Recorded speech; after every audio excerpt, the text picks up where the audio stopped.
Fortnite Chapter 2, you either loved it or hated it, but there's no denying that Fortnite completely evolved into something no one was expecting. I mean, how do we go from this to this? Well, that story begins all the way back in Chapter 2, Season 1. The day that blew every single Fortnite player's minds to go from the old Chapter 1 map to a completely brand new world, it was unimaginable. There were new graphics, a fresh new bright style for the game, and the loot pool was changed completely. We had new designs for all the classic Fortnite items, as well as the introduction of the first ever 2-slot item, the Bandage Bazooka. One of the biggest changes of the entire season was that water was now a feature in Fortnite. You can now get fishing rods and actually find fish in lakes and rivers, including a super rare fish known as the Mythic Goldfish. And by rare, I mean rare. This thing had a 1 in a million chance to be found, but it instantly eliminated anyone you threw it at, and it's still in the game to this day. And Season 1 decided to blow away everyone even further when they added the first ever Icon Series skin to the game. It was, of course, Ninja. We all wanted to get a skin in the game for years at that point. The crossovers continued, and the first ever live event of Chapter 1 happened with Live at Risky Reels. We all got ourselves ready in preparation for a new Star Wars live event. It was actually pretty cool. We got an insane intro with Star Destroyers in the sky and even lightsabers. But Season 1 wasn't without its faults. It was the longest season in the history of Fortnite. It lasted an entire 128 days. It was supposed to end in December of 2019, but Epic delayed the season by 3 whole months, and finally on February 20th, we were thrown into Chapter 2 Season 2. Just when everyone thought that 4-month-long seasons were past us, we were given Chapter 2 Season 2, which lasted almost the same length as Season 1, just 10 days shorter. Now luckily, Season 2 had a lot more content for us to play around with. The season began with 2 new factions, Ghost and Shadow, and throughout the season, Ghost and Shadow were in a war over who owned what parts of the map, and we as the players were the direct influence over it. And this also extended to the Battle Pass. Each skin in the pass had a Ghost and a Shadow variant, and you had to choose one or the other. Depending on what the majority chose, that would determine who was winning the season. And Season 2's Battle Pass is considered by the community to be one of the best in all of Chapter 2.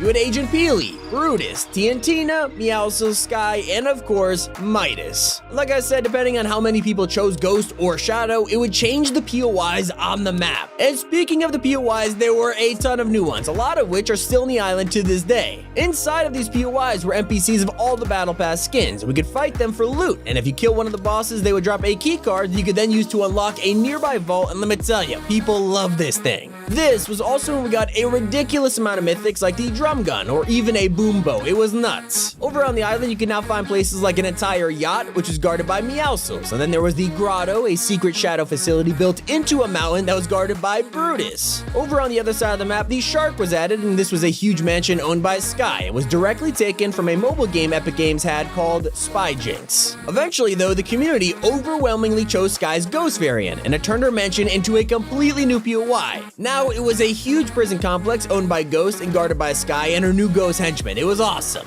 Over in the waters, you could also find an oil rig owned by Tiantina. But by far, the most important POI of Season 2 was the Agency, the center of everything. Season 2 also gave us new items like crash pads, secret passages, being able to throw consumables, and most importantly, a whole new vehicle, Choppas. There was a lot in this season, especially if you include the fact that the Battle Pass gave us a crossover skin in the form of Deadpool, and since then almost every single secret skin has been a crossover. And speaking of collabs, we got our first ever concert of the chapter in Season 2 when Travis Scott took to the stage and performed his Astronomical Experience. This blew everyone away, and it was eventually followed up by another live event in the same season over at the Agency, the Device event. This live event kickstarted the Fortnite Chapter 2 storyline, introduced us to John Jones, and was a setup for Chapter 2 Season 3. And this season was a cool change from the last two. Because Season 1 and 2 were so long and had so much stuff, Season 3 decided to give us a break from it all. It was relatively simple. We had no live event, no big crossovers. However, we did have some neat map changes. At the start of the season, the entire Fortnite map was flooded as a result of the Device event in Season 2, but luckily, over time, the water drained, and each week, a new map change was revealed. We had new POIs like Catty Corner, Rickety Rig, the Fortilla, and the most important of all, the Authority. And then closer to the end of the season, Aquaman appeared in the Battle Pass out of nowhere. It brought along his own water-themed POI called Coral Castle, and to this day, it is still the most hated POI on the entire map. To fit with the water theme, theme, Season 3 added sharks that you could ride or kill for loot, as well as new guns like the charged shotgun and rapid-fire SMG. There were also marauders who would now drop onto the map and try to kill you. Almost everyone still has stink bomb PTSD to this day from these guys. But once the island drained, even more stuff was revealed. Yes, we had fire added to Fortnite, and you could start fires using fireflies and gas cans. But along with these gas cans came one of the most requested Fortnite features of all time: cars, and they were fully drivable. But Season 3 wasn't without any controversy. It was during this season that Epic Games added their own payment system to the iOS and Android versions of the game. This resulted in Fortnite being completely banned from the App Store, and lawsuits were sent out to Apple and Google. Lucky for non-mobile players though, something exciting was on the horizon. Just south of Salty Springs, a crater appeared, and inside of it was an item that changed Fortnite forever and led us straight into Chapter 2, Season 4. And here we are, our first ever crossover season. Season 4 was taken over by Marvel, and the entire battle pass is filled with superheroes and villains, and the island was transformed into a Marvel-themed map. But we were absolutely not starving for content. Season 4 was jam-packed full of mythics and POIs. I mean, we had over 12 mythics and 11 new POIs in the map, and that wasn't even including the fact that Season 4 gave us one of the most ambitious live events of the chapter. Throughout the entire season, we were all waiting for Galactus, a planet-sized villain, to head to the island, and we prepared to fight him with the help from Marvel's superheroes. The Battle Pass skins all had transformation emotes, and we even got new Icon series skins like Lachlan and Loser Fruit. And during all of this, we even managed to fit in a Fortnitemares event, with Midas returning as Shadow Midas. But Fortnite really took the crossovers and dialed it to 11 with Chapter 2 Season 5.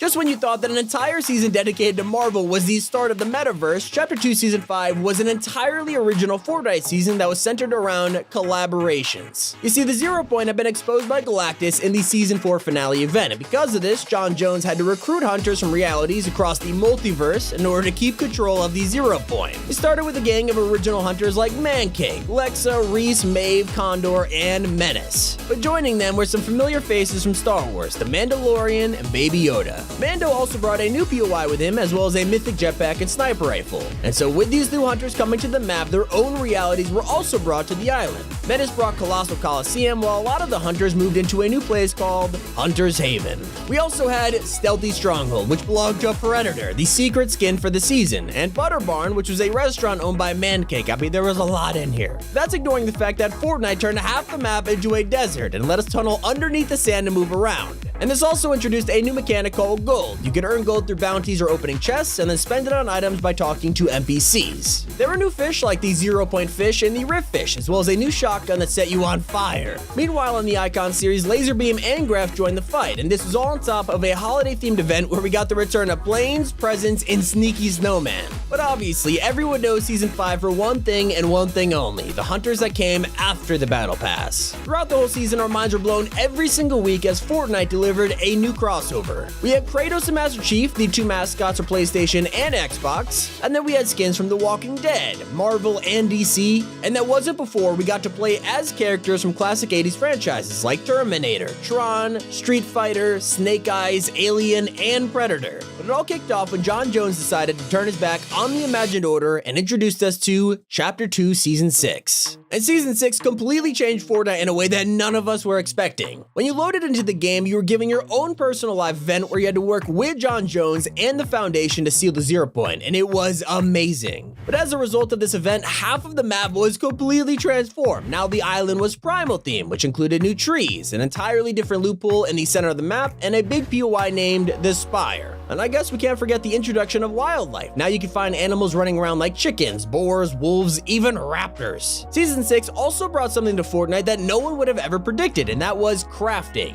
You can now upgrade makeshift weapons to primal rarity, and for regular weapons, some of them were able to be side graded into different versions. As for the cars, Season 6 upgraded them by adding Chonkers off-road tires, and now you can mod your car and drive off-road, fitting for the primal terrain.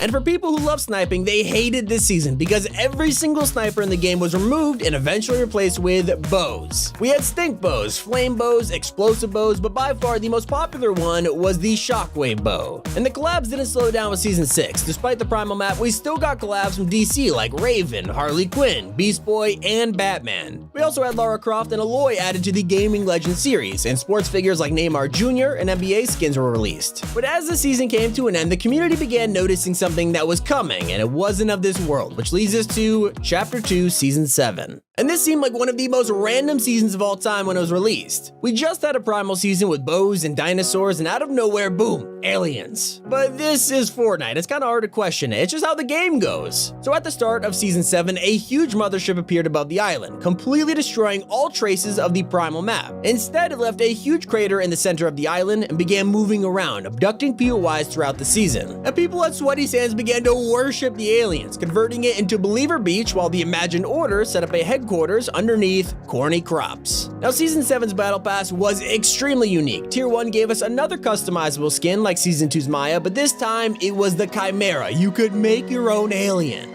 But the two most popular skins in Season 7 were, of course, Dr. Sloan, the leader of the IO, and Rick Sanchez. Yeah, that one was a real shocker. We were not expecting him to show up, but as for the secret skin, it was none other than Superman. And so with all of this tech on the island, we had one of the most fun loot pools of Chapter 2. We were able to run around with rail guns, recon scanners, ray guns, but also unique items like the inflatable, Propifier, and Gravitron. Later in the season, two iconic Marvel characters appeared in the shop. Thanos finally dropped as a skin after years since his first appearance, and Loki was a part of the Fortnite crew to promote his Disney Plus show. The Whiplash cars were also replaced with Ferraris, which is probably one of the coolest crossovers of the whole chapter. And so was the release of LeBron James and a Space Jam set. But by far, the thing everyone talked about for Season 7 was the concert. We were treated to an insanely reactive concert in Season 7 hosted by Ariana Grande. It included us fighting the Storm King, exploring new realities, and then jamming to a small performance by Ariana. But this wasn't even the biggest live event of the season. A month later, Season 7 ended with Operation Skyfire, where it was revealed that the IO had planted bombs underneath Corny Crop so that the mothership could abduct it. And so we boarded the ship, getting ready to make sure they exploded, but unfortunately, we were betrayed by Sloan and left to die. But not before realizing that this entire time, the mothership was powered by thousands of cubes. Once the bombs exploded, the mothership was blown to pieces, and we all fell down onto the island, and that's when Chapter 2, Season 8 began. And here we are, the current season. In Season 8, the cubes have fallen from the mothership and created crash sites all over the island. And throughout the season, the golden cube went and activated each Kevin and made more of them. There's also the blue cube from Operation Skyfire chilling near Camp Cod, and it's been glowing more and more every day. Meanwhile, the original Kevin the Cube has broken out of Steamy Stacks and joined the Cube Queen and her army. And a few weeks ago, they all formed together to create the Convergence, a town of cubes. And just this week, the Convergence transformed into the Pyramid. And while all of this has been happening, the Cube Queen has been summoning creatures from her homeworld onto the island through portals known as the Sideways. This has resulted in a ton of new weapons like Sideways rifles, miniguns, and scythes. Of course, we can't forget the Icy Grappler, the return of mechs from Season X, and new combat weapons. Not to mention the fact that Epic had brought back traps starting with the Armored Walls. As for the Battle Pass and crossovers, this season's Tier 100 skin is Carnage, and he had his own mythic symbiote along with Venom earlier in the season. There was also a huge collaboration with Naruto this week, which brought Team 7 onto the island along with a new mythic kunai weapon. And for the future of Season 8, we have to pay attention to the Cube Queen. Everything ties back to her. She is going to use the power of the pyramid to turn the whole map corrupted, and while she does that, the Imagined Order have opened up the Redacted Bunker and are going to fortify it, ready to fight the Queen. All of this is gearing up for the Chapter 2 finale live event, which will feature the return of the Foundation and John Jones, as well as the lead up to Chapter 3, which begins on December 7th. And keep in mind, this is just the history of Chapter 2, not the storyline. Guess what? That video will drop next week. Hope you guys enjoyed. It's been Tommy, and keep it here on Top 5 Gaming.